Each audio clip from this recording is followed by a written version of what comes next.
আমি যে কে আজ আমি নিজেই জানি না। ভুলে গেছি নিজের নাম ঠিকানা।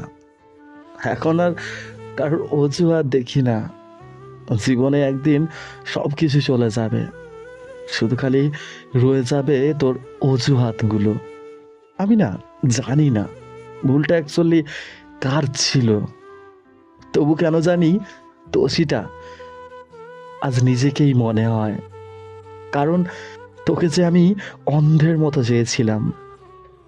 হুম, হয়তো আজ আমি নিঃস্ব, কোনো ব্যাপার না।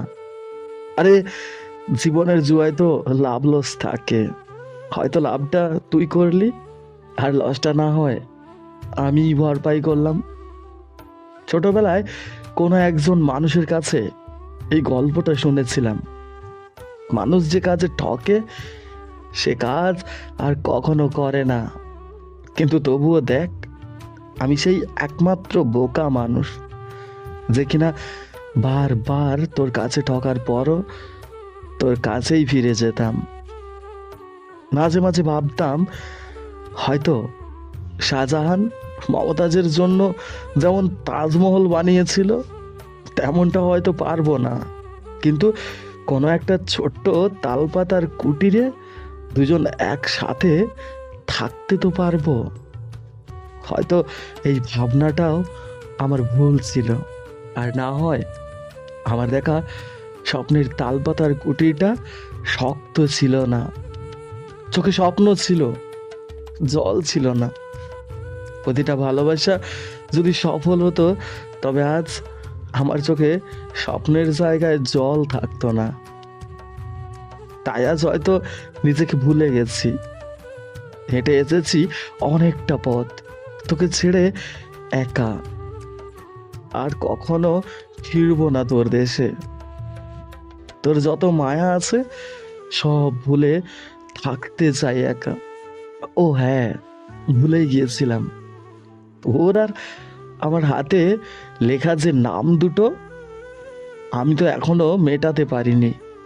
পারলে তুই নামটা মিটিয়ে ফেলিস, কারণ আমি চাই না আমার নাম দিয়ে তোর জীবনের খুশিটা কষ্টে পরিবর্তন হোক। তোর হয়তো মনে নেই ওই দিনের লেখা নাম দুটো তোর কাছে মূল্যহীন হতে পারে, কিন্তু আমার কাছে মূল্যবান। আচ্ছা, আমার তো অনেক আশা ছিল তোর কাছে, কিন্তু তোর কি কোনো আশা ছিল না? ও সরি, আমি তো ভুলেই গিয়েছিলাম। আশা তো দূরের থাক, আমার জন্য তো কোনো ভালোবাসাই ছিল না। কিভাবে পারলি দিনের পর দিন এইভাবে মিথ্যে ভালোবাসার মায়ায় জড়িয়ে রাখতে? মিথ্যে ভালোবাসা যে খুবই ভয়ঙ্কর, একটা একটা অগ্নিও লাভা।